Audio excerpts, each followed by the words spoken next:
فرمایا کہ اس کے حضور استغفار کرو، وہ آسمان سے بارشیں نازل کرے گا، تمہیں بیٹے بھی دے گا، تمہیں مال بھی دے گا، لہلہاتے باغ بھی ہوں گے، چلتی نہریں بھی ہوں گی، معیشت کا پہیہ چل جائے گا اگر تم اللہ سے ڈرنے والے بن جاؤ گے۔ تو آج ہم کہتے ہیں یہ ہو فلاں ماہر اور فلاں شخص ہو تو پھر ہماری معیشت بہتر ہو سکتی ہے۔ اللہ نے کہا استغفار کرنا سیکھ لو، میں تمہارے لیے رحمتوں کے دروازے کھول دوں گا، رحمتوں کے در کشادہ کر دوں گا، پیچیدگیاں ختم ہو جائیں گی، مشکلیں آسان ہونے لگیں گی اگر تم اللہ سے ڈرنا سیکھ جو، اس کے حضور استغفار کرنا سیکھ جاؤ۔ اور اگر تم ایسا نہیں کرو گے تو تمہارے اوپر نیچے سے عذاب نازل ہوگا۔ وَهُوَ الْقَادِرُ، وہ اس بات پہ قادر ہے، ان یبعث علیکم عذاباً، کہ وہ تمہارے اوپر عذاب نازل کرے، تمہارے اوپر سے، تمہارے نیچے سے۔ اللہ اکبر۔ اوپر کا عذاب کیا ہے کہ آسمان سے پتھر برسیں، نیچے کا عذاب کیا ہے زلزلے آئیں، یا پھر زمین فصل دینا چھوڑ دے، زمین بنجر ہو جائے، یہ نیچے کا عذاب ہے۔ حضرت عبداللہ ابن عباس رضی اللہ تعالیٰ عنہ فرماتے ہیں اوپر کا عذاب یہ ہے تمہارے حکمران نااہل ہوں، اور نیچے کا عذاب یہ ہے تمہاری اولادیں نافرمان ہو جائے۔ یہ اوپر اور نیچے کا عذاب ہے جس میں تمہیں مبتلا کر دیا جاتا ہے۔ یہ کب ہوتا ہے؟ جب تم اللہ کے حکموں کے نافرمان ہو جاؤ۔ جب چند لوگ اللہ کے نافرمان ہو جاتے ہیں تو پھر ان چند لوگوں کو انفرادی اذیتوں میں اور مشکلات اور پیچیدگیوں میں مبتلا کیا جاتا ہے۔ لیکن جب کوئی قوم من حیث المجموع اللہ کے حکموں کو توڑتی ہے اور اس کے احکام سے روح گردانی کرتی ہے تو پھر پوری قوم کو مشقتوں میں، اذیتوں میں، تکلیفوں میں مبتلا کر دیا جاتا ہے۔ اس کا علاج کیا بتایا؟ استغفار۔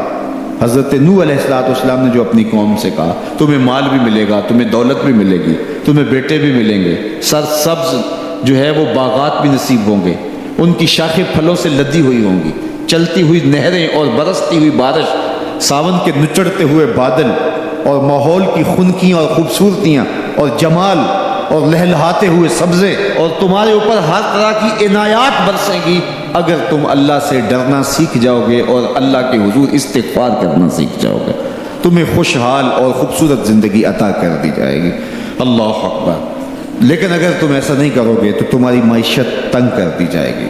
استغفار کریں، تقوی کے خوگر ہو جائیں، شکر کرنے کی عادت ڈالیں۔ جو شکر کرتے ہیں اللہ تعالیٰ ان کو اور زیادہ عطا فرماتا ہے، دنیا میں بھی اور آخرت میں بھی۔ اس طرح دوسروں کی پریشانیاں دور کریں، اللہ آپ کی پریشانیاں دور کرے گا۔ بانٹنے کا مزاج پیدا کریں، آپ کے پاس جو بھی ہے بانٹ دیں، علم ہے تو بانٹیں، خوشیاں ہیں تو بانٹیں، آپ کے پاس دولت ہے تو لوگوں کے دکھ اس دولت سے دور کرنے کی کوشش کریں۔ جب آپ بانٹنا شروع کر دیں گے تو آپ کا رب آپ کو عطا کرنا شروع کر دے گا۔ یہ بات ہو نہیں سکتی کہ انسان کی زندگی میں مشکل نہ ہو۔ جب انسان کو پیدا کیا گیا تھا، اس کا خمیر گویا گیا تھا، تو 39 دن تک اس کے خمیر پر مٹی جو گوندی گئی تھی انسان بنانے کے لیے، اس پر 39 دن دکھوں کی بارش ہوئی تھی اور ایک دن خوشیوں کا می برسا تھا۔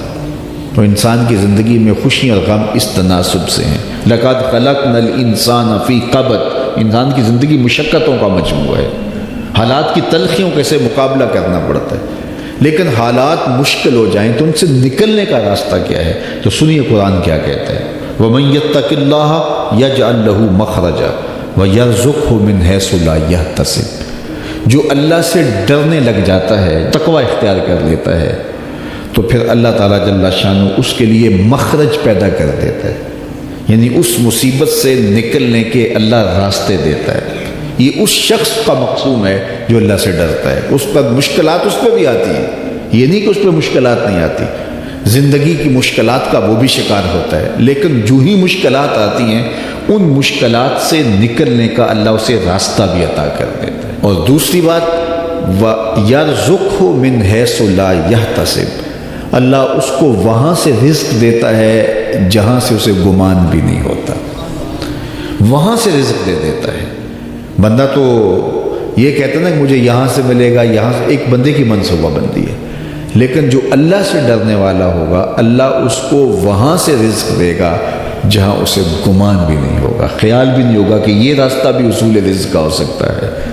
تو یہ میرے رب کا وعدہ ہے، میرے رب کے وعدے سچے ہیں۔ تو جب تم اللہ سے ڈرنے لگو گے تو یہ تخت و تاج، یہ دنیا کی عزتیں، یہ تمہارے قدموں میں ہوں گی۔ اس سے ڈرنے کا نتیجہ ہے جو تمہارا رب تمہیں عطا فرمائے گا۔ حضرت عمر رضی اللہ تعالیٰ عنہ کی خدمت میں ایک شخص آیا، اس نے کہا میرے ہاں اولاد نہیں ہے، تو آپ نے کہا استغفار پڑھا کرو۔ ایک دوسرا شخص آیا کہ صاحب بارشیں نہیں ہوتی، فرمایا استغفار پڑھا کرو۔ تیسرا شخص حاضر خدمت ہوا اور کہا کہ ہمارے ہاں قحط کا عالم ہے، فرمایا کہ استغفار پڑھا کرو۔ تو کوئی پاس بیٹھا تھا، اس کے اٹھ کے جانے کے بعد کہا کہ مختلف لوگ مختلف سوال لے کر آئے اور آپ نے ایک ہی جواب دیا کہ استغفار پڑھا کرو۔ تو کہا میں نے اپنی طرف سے تھوڑا دیا، یہ تو میرے رب کا فرمان ہے۔ کہا وہ کیسے؟ کہا سورہ نوح پڑھو، فَقُلْتُ اسْتَغْفِرُوا رَبَّكُمْ۔ حضرت نوح علیہ السلام نے اپنی قوم سے کہا کہ اپنے رب کے حضور استغفار کیا کرو، اِنَّهُ كَانَ غَفَّارًا۔ اس کا نتیجہ کیا ہے؟ جب تم استغفار کرو گے تو وہ تمہارے گناہ بخش دے گا۔ ایک تو فائدہ اس کا یہ ہوگا، وَيُرْسِلِ السَّمَاءَ عَلَيْكُمْ مِدْرَارًا، آسمان سے موسلادھار بارشیں بھی برسیں گی۔ وَيُمْدِدْكُمْ بِأَمْوَالٍ وَبَنِينَ، اور اللہ تمہیں استغفار کی برکت سے مالا مال بھی کر دے گا۔ وَبَنِينَ، اور تمہیں بیٹے بھی عطا کرے گا۔ وَيَجْعَلْ لَكُمْ جَنَّاتٍ وَيَجْعَلْ لَكُمْ أَنْهَارًا، تمہیں باغ بھی عطا کرے گا اور تمہیں چلتی ہوئی نہریں بھی عطا فرمائے گا۔ آج میں سمجھتا ہوں کہ پاکستانی قوم کو اجتماعی استغفار کی ضرورت ہے۔ آپ کے دریاؤں کا پانی سوکھ گیا، استغفار کریں گے اللہ تعالیٰ ان کو پانیوں سے مالا مال کر دے گا۔ بارشیں ہوں گی، قحط سالیاں دور ہوں گی، بے اولادوں کو استغفار سے اولاد نصیب ہوگی، اور معیشت کی بہتری جو ہے وہ استغفار کے ذریعے سے ہوتی ہے۔ تو یہ 5 چیزیں بیان فرمائیں، تو استغفار سے خوشحال زندگی کا تصور ابھرتا ہے۔